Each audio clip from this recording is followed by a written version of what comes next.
This is Calgary, Alberta, the money capital of the oil province in Canada, a city with an amazing skyline. Yet in her underbelly lies a problem which is often frowned upon: homelessness. Today I have come down from Edmonton to find out more about the homelessness on the streets here. What prompted me to come was this video from one of my South Sudanese sisters. Please watch and listen, and I'll catch up with you after.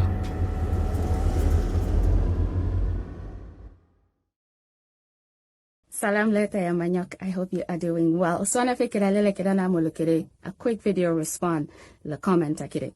So nimera wahid, how am I heartless for speaking the truth? I don't think you realize how big the homelessness issue is in our South Sudanese community. And I'm speaking specifically about Calgary, Alberta, Canada. I don't think you understand. Now, before COVID, I kid you not, there was like a handful of homeless South Sudanese that we all knew. But now, you go to Calgary downtown, around the downtown area, go and see how many South Sudanese are homeless now. From youth to adults, women, they are all on the streets. And number two, some of them fought for me to be richer. My brother, I'm not rich. And maybe that's why I'm not even rich, because none of these people have fought for me. I kid you not. Some of them were born here in this country. Most of them were probably born back home, but they grew up here. And they're now living on the streets. You think it's fun. You think I'm mocking them. I'm not mocking them in any way. I personally believe that as South Sudanese, Yajamaka community, we need to come together and figure out how to tackle this homelessness issue that is becoming a massive problem in our community. If it means sending them back home to have a better life, I would rather have these people go back home to the village. They'll probably live better, live longer than living here in the streets on drugs, alcohol, or whatever else they're doing out in the streets. I don't know. It's not safe here for them. As a Junubi Azatu, it's embarrassing when I have to pass by them and seeing them in the conditions they're in. Some are sleeping on the street. Some are high as hell, drunk, talking, screaming on the streets like some mad people. And you think I like that. It breaks my heart. To be honest with you, it breaks my heart to see them like that. And I am just trying to raise an awareness for us as South Sudanese community, especially in Calgary. We need to figure out what to do with this homelessness issue. That's all. So if you don't like it, it's not affecting you in any way. If you don't like it, that's okay. But I still think that we as South Sudanese, we need to figure out. But that's my 2 cents. Hello everybody, this is me, Dedi Seyi. In downtown Calgary now. I met someone and I asked them, and they told me the homeless congregate a few blocks from here. So I'm just gonna walk there. Not familiar with the streets in this city because I live in Edmonton, but yeah, we'll find it. I think around this corner and maybe 1 block down. Okay, I think I have an idea. I can see at the end over there seems to be signs of police car flashing lights. I don't know.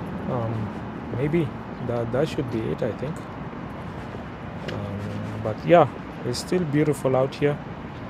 But soon, in a few weeks, this whole place will turn white because the snow will be coming. And I don't know how it's gonna pan out for the homeless in the streets. But yeah, it's not a very healthy situation living on the streets in the cold weather. Minus 30, minus 35 temperatures. It's not an easy thing, but that's what the life is for these people. yeah, I'm just gonna walk around this corner and up the street here is where there's a few homeless people. I'm told they're getting some food over there, so let's see. Maybe we'll get to talk to somebody. Yeah, we might get lucky. One of them might accept to talk to us. But yeah, it's an okay afternoon. It's a Saturday, so most of the streets are not full of cars. Normally on weekdays, I think it's much busier than this. So yeah, definitely we are here. Hopefully we'll get to talk to somebody. So if you're new to this podcast, this is the Sit Down with Dedi Seyi. Please subscribe and like and share with your friends. Yeah, that's the homeless definitely over there receiving some food. I believe there's a truck, and we just saw someone carrying a pizza, and we saw a little bit back there somebody's sleeping on the side of the street. That's the homeless life here. Okay, we're here. Let's see what will happen.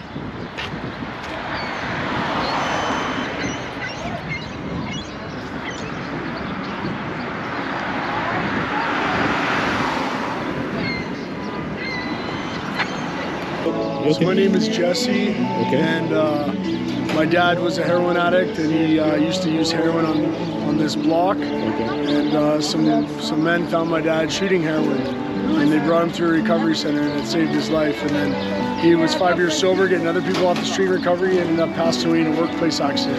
So when he died, I came down here with my wife, and we just sat on this street corner, and we just started giving away free coffee. We were giving away more coffee than we could afford, so we bought a roaster and started roasting coffee and selling it so we can give coffee away. So we've been doing that for the last 8 years now, every Saturday. And now we have a hot dog cart, and we feed the homeless, and we give them a cup of coffee, and yeah, we do that every Saturday.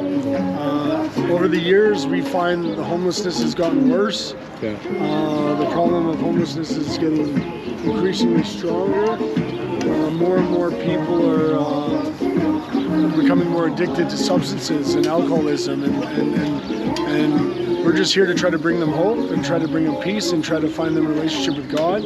Because ultimately, it was a relationship with God that changed my life as well as my dad's. And we just pray, and we just want to create opportunity as well as be available for people that could use a hand up. That's all we're here to do. Okay. If someone wants to help you out, how can they reach you? They can reach me on our website at kingdomcoffee.ca. Or hello@kingdomcoffee.ca through our... You've been in Canada? I came 2003. 2003? Yeah. Okay. And then you came straight to Calgary? Now I came to Newfoundland. Where? St. John. Oh, St. John, Newfoundland? Yeah. Okay. Then how long have you been in Calgary? Here I think I have like 8 years in here. Okay. Yeah. Okay. Yeah. Do you have family here? Yeah, I have a family. I have 4 kids. Okay.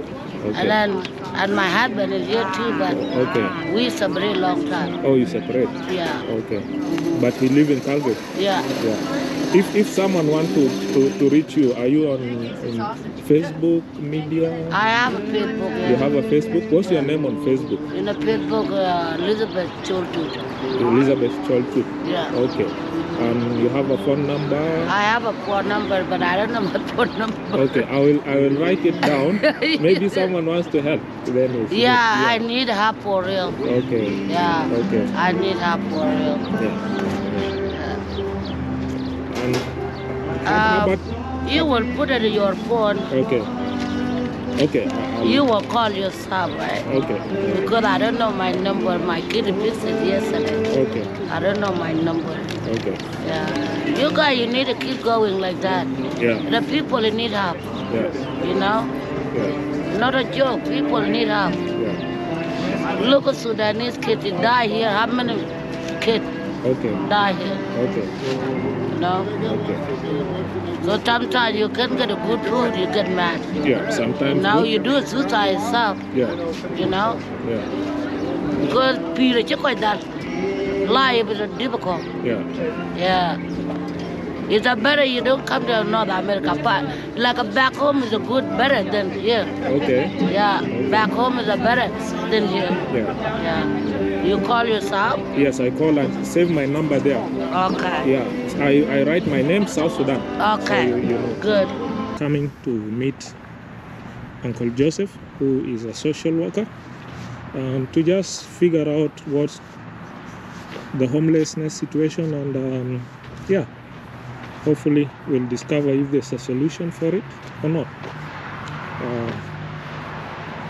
This street over here is 82nd Street on the east side of Edmonton, and it's a nice neighborhood.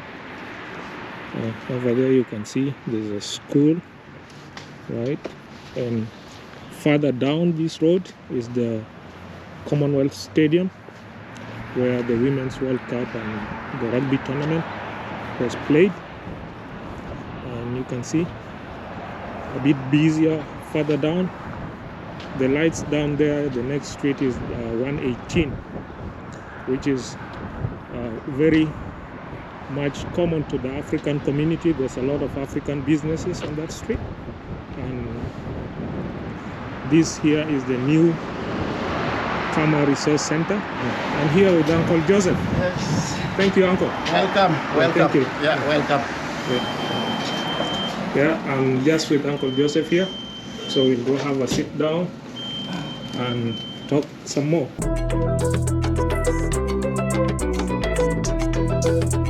So welcome everybody.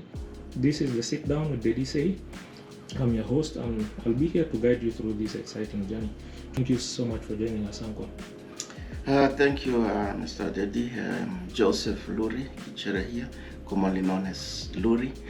I work at the Edmonton Mennonite Center for Newcomers as the manager of community programs.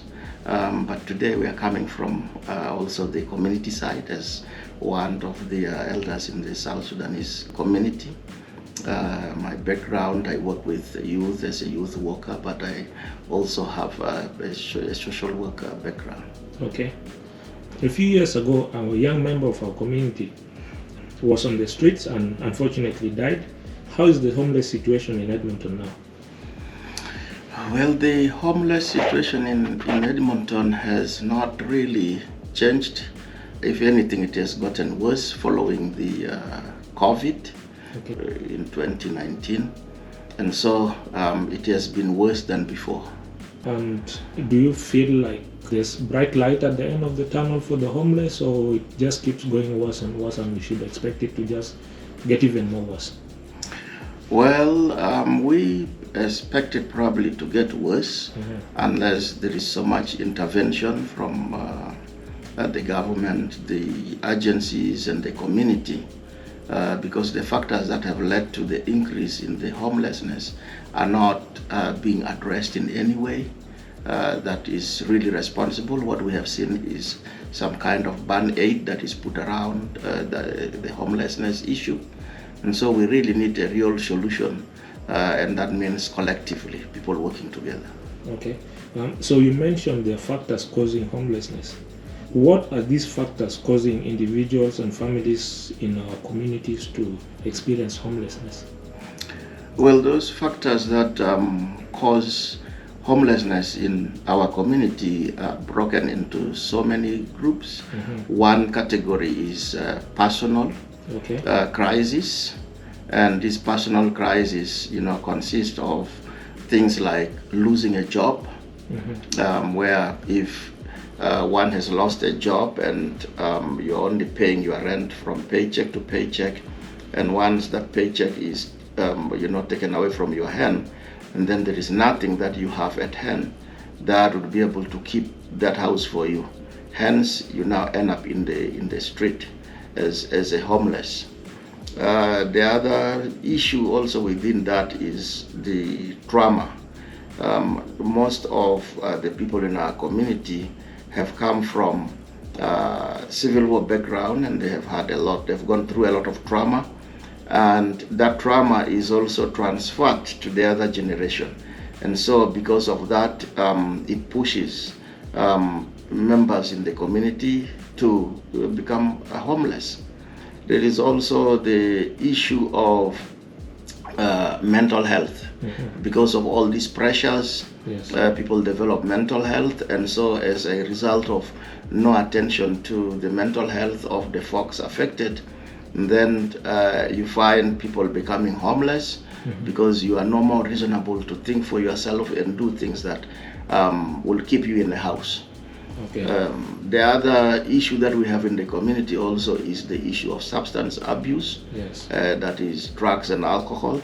But that is not the cause of homelessness. That is a result of the homelessness that has come due to the abuse of the drugs. Some of the issues are illness, where people are able to work and pay for their rent or mortgage. Okay. But as a result of becoming ill, when you are in the hospital admitted for 2 months or 3 months, the place you are renting, the owner would be renting it out to somebody else. You get evicted. If you are not evicted, since you are not able to pay, if it is a mortgage, and then the bank steps in and takes it away, and so you lose your home, and that again brings in several things like the mental health and the substance abuse. The other factor we have is people experimenting with friends, wrong peers. That we want to experiment. Really, I want to be high. And so we don't have this vocabulary of high in our languages. But as they try, and then they get addicted, and so with that addiction also comes with the issue of losing home. One of the main factors is also the issue of a person whose economic status changes. And your economic status changes because from where you are able to have some extra money, because of high prices now in all food and other things, you find all this extra money that you had as a security has been eaten away, and that's it. Now, as your purchasing power gets eaten away, you find it difficult to maintain food in the house, even though the food banks and other places are there to support you. But one cannot rely all the time on those things. We get the issue of paying rent. People are not able to pay rent because, of course, your spending power has also been eaten away because of the cost of things that have gone up. So houses are not affordable, right? Houses are not affordable, and the lack of affordable housing becomes a problem. The other factors are also systemic. In that the systemic factors would be like if, for example, say throughout the COVID period, people lose jobs, people become angry, people become violent, and so when you are arrested and you are taken to court and you are charged and sentenced to jail, now by the time you come back, you have lost a job, you have lost a house. So there is nothing that you are coming to. Many people also went to get supports at the mental health to get themselves cleaned, but as you go there, if you haven't planned well, like I said, you don't have that extra money. Your spending power has been consumed. Now you are not able to maintain the place. And once you are supported there and they say, well, you are good to go, and you will be coming to nowhere. There is no more home. Same with child welfare, where we are not different from the First Nations now in terms of the experience they've had with their children. We have, because of family disagreements and family separation, our young ones find themselves taken away. And as a result, when they are ready to come out, maybe at the age of 18 or so, they are coming to nowhere. They've been living a lifestyle that has not taught them to be independent. And so when they come out, they are right into the street. And so those are some of the causes. Some of them are very, very structural, which would involve, you can't get a job because you are simply discriminated, or you are underpaid, because those who come with qualifications from outside are not basically respected or somehow considered here, and so you have to begin from zero, and so that becomes a problem. You can't get that high-paying job that would be able to maintain your spending power. Yeah. The picture seems rather bleak and dark when it comes to homelessness. Are there any success stories of individuals who are able to transition from the streets back into homes that you know of? So far, I don't have really some good stories that people have transitioned from the streets and come back into the community and have homes or are independent. Yes. But we have a few stories of some few young people who lost their jobs, became homeless, or ended up in jail, and they were let out. Those who think wisely and remember their parents, or they remember some relatives or some good people in the community, they come back to their parents and stay in the basement of their parents. Yes. To get themselves, that financial ability Yes. to be able to stand on their own, and then they move out. Yes, we have some few who have taken that opportunity. Okay. But we also have some who have disregarded that and have remained in the street. Okay. So family and community is significantly important when it comes to homelessness.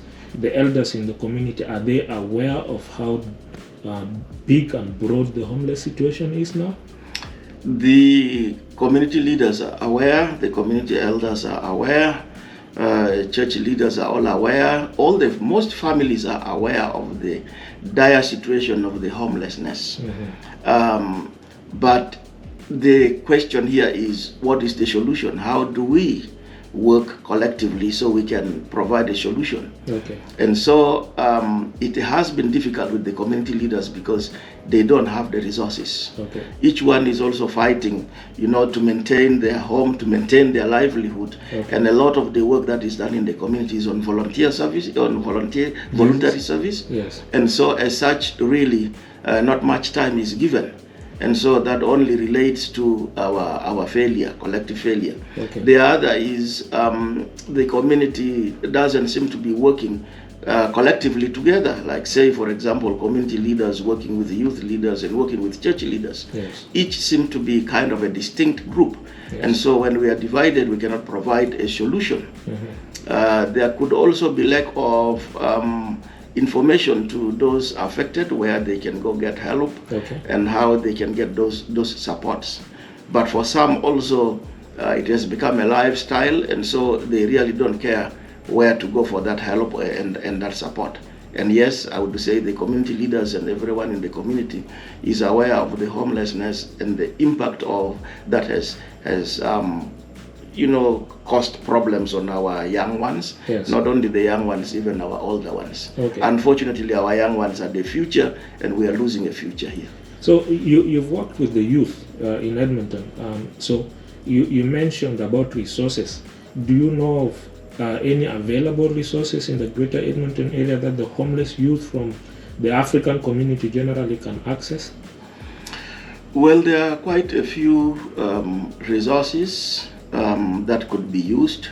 One of it is beginning in the community, where the individuals who have been affected could be supported by the community and be housed. We don't have to turn our backs on them. But on a larger scale, of course, we have places like the Hope Mission. We have places like the Bissell Center. Okay. We have other places that can support those at the initial stages of the homelessness. If they come, say the Edmonton Mennonite Center could get one seated down and maybe get some directions on how you can get yourself out of that, and be provided some counseling. Okay. That would provide confidence as well. Yeah. We have the Catholic Social Services that deals with addictions and other things, that they have a lot of that support. But I think what is lacking is primarily all those supports are there in those agencies. But at the end of the day, even if you are given those supports that could allow you get out of all those experiences, the bottom line is the housing. Okay. There is no housing because of two factors. Okay. One is the Sevilla or Capital Region housing that would be able to be afforded by those who have fallen into this unfortunate situation. Yes. Has a long list of waiting. And so as you wait, you are waiting outside, you are not waiting in any temporary place. Yes. Also, affordability of housing. When you come out, housing has become so expensive that it is not affordable. And so for somebody who has even become homeless means you don't have a job, you don't have any savings, and so you cannot really talk about housing. What do you think is the main thing with them? Is it that they don't have enough houses, or they just can't afford to get more? They're short funded. They don't have enough housing as a result of not being funded to increase the number of affordable housing that they have. Okay. So all the federal government, the provincial government, and the city are supposed to work together. Okay. But in this case, not a lot of money is coming from the federal government. The province has also kind of cut back on so many things. Yes. And so all this results in squeezing out people in these essential things like housing. Okay. Most of the problems that the youth experience, for example, how do you think that really contributes to homelessness when you think about it broadly? Well, the addictions results in the homelessness in this way. One is once you have gotten into addictions, your priority does not become your life and housing. The priority becomes feeding the habit. And whatever money you get, or whatever money you are given for supporting one, it's literally going to be taken into the use of those, into the consumption of those substances or the alcohol, rather than one thinking about housing first. Okay. How about mental health? Mental health is the same, because mental health comes as a consequence of somebody losing something. And as you lose something, you resort into substance abuse. Yes. And when you resort into substance abuse, and then eventually it degenerates into mental health. Okay. And when one is in that state of mental health, it means you are not able to think for yourself properly. Yes. And so if there was any group of people that would be doing that outreach, and they are able to get that mental health, support, yes, and then that would be great probably, and that will be the beginning of, the redressing of that issue. But unfortunately here, once one has degenerated into that, one is written off as one of those in the street, and everybody passes by. Okay. So in Calgary, where I was last week, like I told you, filming on the streets, I met one of our sisters, and she did mention that she really needs the help. And I know one of the help this November and December will be coming from the youth in Calgary, the South Sudanese youth, who are planning a drive to collect gift hampers to hand out to the homeless in the streets. Is there a way the community members or the community body can help the youth in that initiative? Well, the community has a big role to play in that. Okay. And so one of the setbacks that we have is the lack of census, okay, and not knowing even how many we are and who we are. Okay. And so if there was a record of our community members, I would suggest that there is a big help if there is an outreach team that really goes from door to knock at the community members and ask for more financial support, and not only financial support, but also ask for those who can come physically out and deliver those items to those on the street. Though this is not a permanent solution, this is again one of those band-aids, but still it is better than nothing.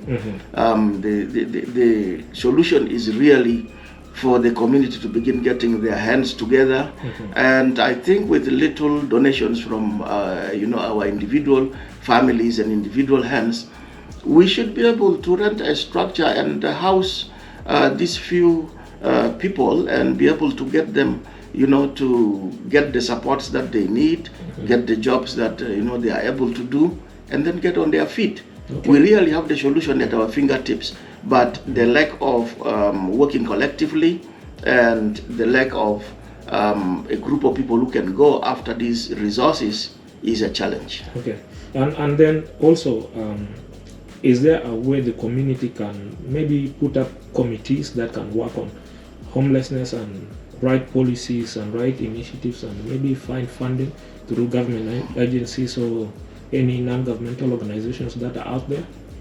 Well, we can definitely work together when there is a committee. Okay. But again, the issue of those committees are the few people probably and the leaders who could put their time, like I said, are doing it on voluntary basis. Yes. And so they are also fighting to keep their housing and the food on the table. Okay. And so it doesn't help much, yet it could be a very good beginning. Okay. With the government, we tried with a friend of mine who was our former executive director at the Edmonton and Calgary Center for Newcomers to go ask for, help where we could have, a building that, could be supported and accounted for by some of these agencies. Okay. Well, we went asking around and we were told, we don't have that money. Or the organization to say this is not part of our mandate. We are not funded for that. And so it becomes a problem. But if committees are put in place and they rise up and meet with the provincial government, yes, I think there will be a way out for something to be given a room for an experiment, and it could probably yield results that would begin solving some of the homelessness problem. Okay. Somebody did mention that one of the solutions, actually from the youth side and even from the street, the lady I talked to is called Elizabeth. She did mention that maybe one of the solutions is to take the homeless and send them back home to Africa, where life will be much better for them than to perish on the street. Do you think that's a good idea? Well, that could be an idea that may yield results or may not yield results, but there are a lot of complications in that. Okay. The first thing is the legal part of it. Okay. Somebody cannot exit the airport and go home because the person is now unable to live here and he has got Canadian papers. So that legally becomes a problem unless there are relatives who can convince this person to go home. Two, we are not becoming responsible in the community. We are just simply shifting the problem. This is an issue that we can sit down and we can work around and provide some solutions. We may not be able to solve them in totality, but we can solve some of it. And so shifting the problem where, especially talking about South Sudan, these individuals that we would get from the community and support to go back home are going to nowhere. As we all know about the situation back in the country, yes, they will not get the supports they need. And so we have heard of many people who have gone back, some being deported from Egypt. And so they've ended up as gangs in the streets of Juba in South Sudan, where they are robbing people and they are killing people and they are doing all that they can do, which is affecting people negatively. Yes. So we really don't shift our problem. We need to work to get a solution. And if we can't, then yes, we can ask the government and say, we have another solution here, a secondary solution. Yes. Can you support us with this secondary solution? Yet we also need to work with the government, for example, of South Sudan, and say we have people here who can be supported and become productive citizens. Yes. Can you put some resources, set some resources aside to support these people? Okay. Otherwise, we just let them into the airport and they go out and they become a problem of the next society that is there. Okay. So the ball is basically in our court. We have to find the solution. So causing, awareness through podcasts like mine or through talking to people in the community pushes us one step in that direction, right? Right. This is very important, and I appreciate all the job you are doing, all the time and resources you have put to this. I'm hoping that those who will be able to hear this podcast will be able to, to turn around and say, no, I want to be practical, because the solution is really in our hand.